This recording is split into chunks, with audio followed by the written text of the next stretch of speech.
Lily Phillips, OnlyFans, what do they both have in common? Buckle up, warriors, because I really want to share with you the harms caused by so many of these different apps and platforms, and particularly how harmful OnlyFans is to our girls, our young women. Women. Lily Phillips, 23 years old, from Britain.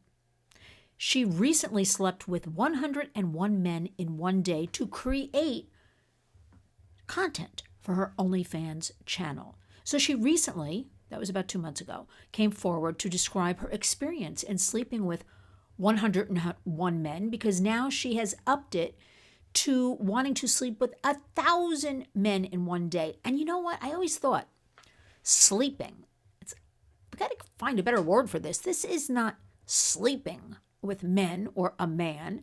This is complete sexual exploitation.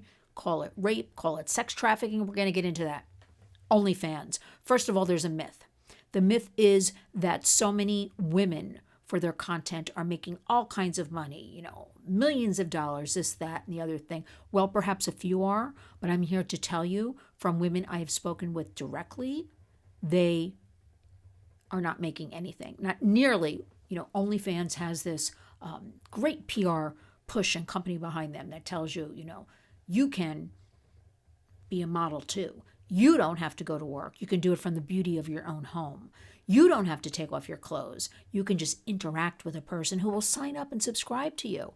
You know, and I know it may start out that way, but that person is going to ask you, as reported by women to me, by the second or third interaction, they are asked to remove clothing or do something sexual in nature. So I think it's fair to say, in my humble opinion, my warrior's opinion, that OnlyFans is nothing but a sex trafficking exploitative site. Okay, let's move forward. Lily Phillips, 23.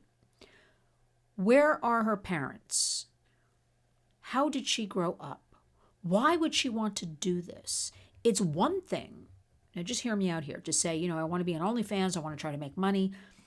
But then to have this contest of sleeping, it was 100 men in one day, but she slept with 101. And now she wants to do 1,000. And when you look at her, she just looks like a regular girl, so innocent. But she's come forward just recently to say, by the 30th man, I just felt robotic. Can you imagine? Let's be real here, what a body goes through. 100 men. This is not, I'm going to point it out again, this is not sleeping. That is not a good word for all of this. This is a constant pounding of one's body. And she said she felt very robotic. And she started crying in this interview recently, talking about it. But she continues on the quest to wanting to sleep with 1,000 men. How and why are we raising our girls and women to think any of this is normal? What about these men doing this to the women? I understand they were probably paid, but I get that argument almost every day about the sex buyer when I bring him up. He's paying. She likes it. She wants it. She's getting paid. She needs the money. Her body, her choice. Where are all the feminists to speak up and speak out about this OnlyFans and this 101 men in a day? Why aren't we stepping up to help this young woman, Lily Phillips, and explain to her this is not the way? You are better than this. Your body is yours. Your body is your temple. Remember that old saying? Why are you allowing people to exploit it? And when they tell you they like it, they want it, it's their body, wrong, wrong, wrong. Anytime there is money exchange, which I'm here to say, I believe these men were probably paid to sleep with this Lily Phillips. You throw the argument right out the window. This is totally exploiting this young woman. OnlyFans is responsible. I'm going to say, I bet you, and I don't know, I bet you she was abused perhaps as a child, because no little girl or boy wakes up and says, I want to be a prostitute when I grow up. It doesn't work that way. They don't say that. They don't talk like that. But now we're putting this content in front of them. We're normalizing it. I'm reading about this in the New York Post. That was there's subsequent articles this morning, but that was the first one that came across with my press releases. And I'm thinking, I know sex sells, I know scintillating, I know the whole deal. But maybe we just don't cover it.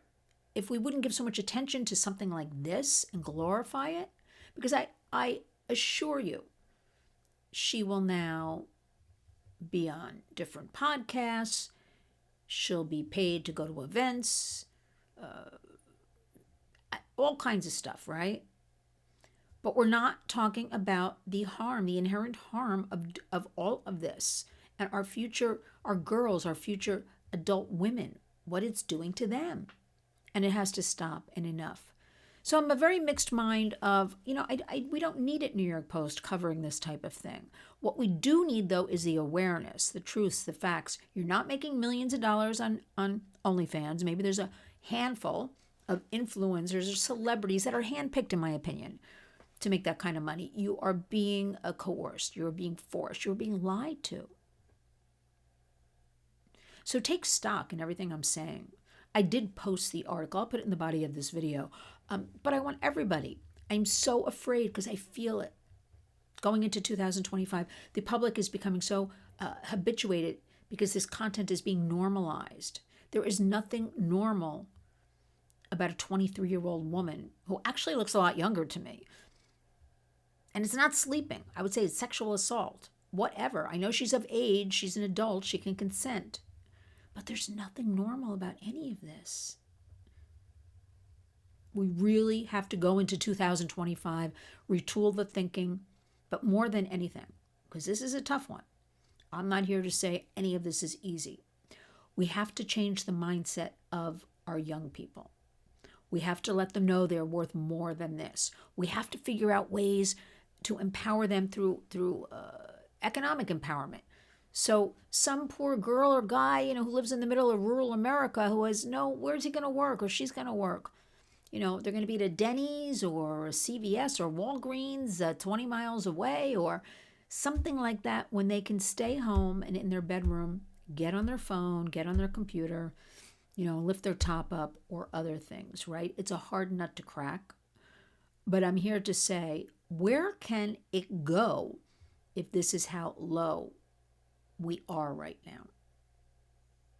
It is shocking because we're going into AI, artificial intelligence, all of these character.ai, where I just did a video about a 17-year-old autistic boy, was a great kid according to his parents. He would take walks with his mom, go to church, and within a 6-month period, he dropped 20 pounds. He was not communicating. He was locking himself in his room. And what this character.ai, and it's pushed to the kids, that a lot of their favorite anime characters or cartoon characters or gaming characters are made into these bots. And this bot, remember, a bot is not real, right? It's a fake. Will start communicating with you. So if you're a vulnerable kid or even adult, you're going to begin to think this bot is real. It's there at your disposal. It talks to you. It answers you. And the mother did everything right. She locked the devices away at night. We're going to sleep at night. We're not going to have devices in the bedrooms. But then she discovered that I got to find out what's going on here. So she snuck into his phone to look at everything, which I highly suggest because of the way we live in society today. I really do. Enough of this. It's their privacy. You bought that phone. You pay for that internet. You do what you got to do to protect your kids. Because I tell you, wherever the kids are, so are the predators. So you be the one in charge. And she found this mom, the conversations with the bots. And the bot, this one bot in particular, was directing. At one point, this boy said, oh, my parents, I have to put the phone away at night for 6 hours. I can't. And the bot was saying, oh, that's rough. What do you do in those hours? Gee, your parents don't understand. I'm paraphrasing a little bit here. Gee, something needs to be done. This bot, now we're a family show, The Warriors, was directing this 17-year-old autistic boy to harm his parents. This is the tip of the iceberg. And when I say harm, I mean the big harm. I don't say certain things because of algorithms, but let's just go for it. I think you know what I mean. This is what we're facing. This is what we're in right now. We heard about this story, this boy out of Texas, but there's plenty of stories you're not hearing about across the United States. Filtering, simmering. Parents are embarrassed, or kids, they'd rather delete things, not talk about it. We got to get over it in 2025 because there was a war on for our children. So to Lily Phillips, I feel very sad by this story. When I saw this first thing this morning, it's like 4 in the morning, I felt sick. I felt sad that a young, beautiful woman thinks that's all she's worth for a bunch of strange men to jump on top of her or whatever they did there, one after the other. And she says, I'm sleeping with, you're not sleeping with anybody. This is exploitation 101.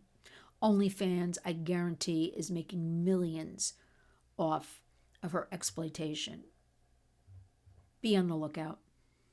Watch. Question your kids. Talk to them open and honestly, because they're seeing and hearing things anyway. Don't be a stranger to your kids. Form that digital partnership we always talk about on The Warriors. And let's pray for Lily Phillips and all the kids. This world is tough today, but you know what? If we honor our Warriors hashtag community creates change, we're going to do it. And if we do it one person, one kid, one family at a time, we've done our job. So join me. Come along. Make sure you're subscribed to the channel. I need more subscriptions because for some reason, the YouTube is unsubscribing people. Go figure. Technology, right? Join us. Community does indeed create change. Each and every day when you wake up, go out and be a warrior.